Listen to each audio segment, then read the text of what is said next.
तो गाइस आज हमारे कमरे में हो रही थी बहुत गर्मी, तो हमने सोचा आज हम नहाने को जाते। तो आज हम निकल ही रहे थे, हमें बीच में एक सॉफ्ट टी वाला मिला तो हमने उससे एक शेक ले लिया। तो हम अब निकलते हैं सीधा हल्द्वानी को। तो गाइस हम निकल गए थे सीधे रुद्रपुर से हल्द्वानी को। तो हमें हो गई थी थोड़ी देर, हमने देखा तो हमारे रुद्रपुर में तो होती बहुत धूप। आगे को निकले तो आगे को तो बारिश का मौसम हो रहा था, हल्द्वानी पहुंचने में अभी बहुत टाइम था। तो हमने सोचा चलो देखो क्या होता है। अब हमें तो सोच रहे हैं काश बारिश हो जाए तो मज़ा ही आ जाएगा नहाने का कुछ और अलग। सो गाइस हम थोड़ी देर में पहुंच जाएंगे हल्द्वानी। अब हम सोच ही रहे थे हम कहाँ नहाने जाए, हम देख ही रहे थे बहुत जगह। तो हमें बीच में दिखा सिटकुल, देखो सिटकुल तो बहुत ही बड़ा है, मज़ा आ गया सिटकुल देखने में। सो अब देखते हैं हम कहाँ नहाने जाते हैं, अभी तो हमें खुद नहीं पता क्या करते हैं। तो गाइस पहुंच गए थे हम हल्द्वानी चौक पे पहुंचे। तो हम आगे को देखा तो यहाँ तो बारिश का मौसम हो ही रहा था। अब देखो क्या होता है फिर। हम हल्द्वानी से आगे को निकले तो बारिश बढ़ती गई और हमें मज़ा आते रह रहा था कि चलो अच्छा हुआ हम वहाँ से रुद्रपुर से आए तो सही। तो गाइस हम हल्द्वानी से आगे को तो निकलते निकलते हम थोड़ी देर में हम काठ गोदाम भी पहुँच गए। काठ गोदाम पहुँचे तो उसके बाद आगे को हमने ये काठ गोदाम का चौराहा भी पार करते सीधे आगे को जाते जाते हम आगे को चलते रहे। बहुत ही मज़ा आया उसमें भी।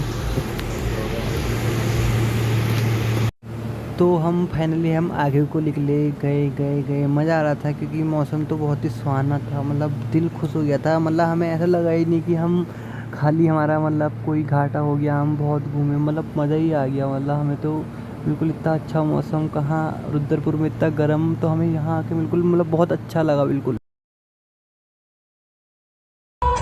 सो गाइस काठ गोदाम से आगे जाते जाते तक मतलब मज़ा आ रहा था क्योंकि गाड़ी में एक तो गाने बज रहे थे और ये गाना भी मेरे को बहुत अच्छा लगता है। तो हम उसके बाद हम देख रहे थे कि हमें कोई दुकान मिल जाए तो हम मैगी खाते, चाय पीते। तो मैं तो क्योंकि भीग रहा हूँ, मैं तो बंडी में उतर गया था। मतलब अब हमें उसके बाद देखते हैं अब हमें दुकान मिलती है तो कोई। तो फाइनली हमें दुकान मिली गई थी तो हमने चाय और मैगी का ऑर्डर दिया था। मैगी बन के रेडी हो चुकी थी, हमने खाई, मैंने, दीदी ने, बाकी मेरे भाई ने, हमने मतलब मैगी बनवाई थी, खाई तो मज़ा आया। फिर उसके बाद हमने फिर और आगे जाने की सोची तो हम और आगे गए उसके बाद। तो फाइनली हम जहाँ हमें जाना था हम वहाँ पहुँचने वाले थे और हाँ हम पहुँच ही गए थे। उसके बाद हम तो उतरे उसके बाद गाड़ी में। अब हमने कहा हम जब पहुँच गए हैं अब यहाँ क्यों ना हम मस्ती करें। तो हमने यहाँ बहुत सारी मस्ती करी, हम उतरे, मैं तो गाड़ी से उतरा, मैं तो उसके बाद रोड में लेट भी गया था। देखो मैं तुम्हें फोटो। तो जब हम इतनी दूर आए थे तो मैंने कहा पूरे मज़े क्यों नहीं लेने चाहिए। मैं तो आया, मैंने तो मज़े लेने ही थे तो मैं तो लेटा, मैंने इतना नहाया, मतलब मज़ा आया। और मैंने वहीं पर एक गाड़ी भी धो दी और उसके बाद डांस भी किया और दौड़े भी बहुत, मतलब।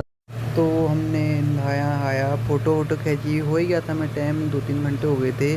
तो हमने कहा अब टाइम भी बहुत हो गया है, अब घर को भी निकलते हैं। तो हम जाते हुए भी गए फिर हमने कहा टाइम भी बहुत हो गया है तो अब जाते हैं। तो अब यहाँ से हम अपने घर, हम रुद्रपुर को वापस आने लग गए थे। मेरे भाई ने कहा हम दोनों आराम से मज़े से पीछे बैठते हैं क्योंकि अभी तो हल्द्वानी आने में बहुत टाइम था। हमने कहा हम पीछे से मतलब मज़े लेते आते हैं। हमको 2-3 बाइक वाले भैया लोग भी, स्कूटी वाले भैया लोग भी मिले, इनने भी हमसे मज़े करे मतलब।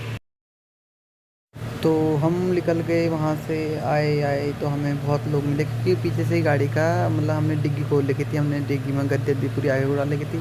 तो हमने मतलब मज़े करे। मैं तो फिर अब हमसे बहुत लोग मज़े भी कर रहे थे और ये मैं मतलब अपने भाई को चिढ़ा रहा था ऐसे ही कि देख ऐसे ऐसे कर करके, उसको मतलब डर टाइप की लग रही थी कि नहीं ऐसा मत कर। तो मैंने कहा कुछ नहीं होता यार चल। तो अब मैं अपने ब्लॉग को यहाँ पे ख़त्म भी करता हूँ और मेरे ज़रा चैनल को लाइक एंड सब्सक्राइब ज़रूर करें।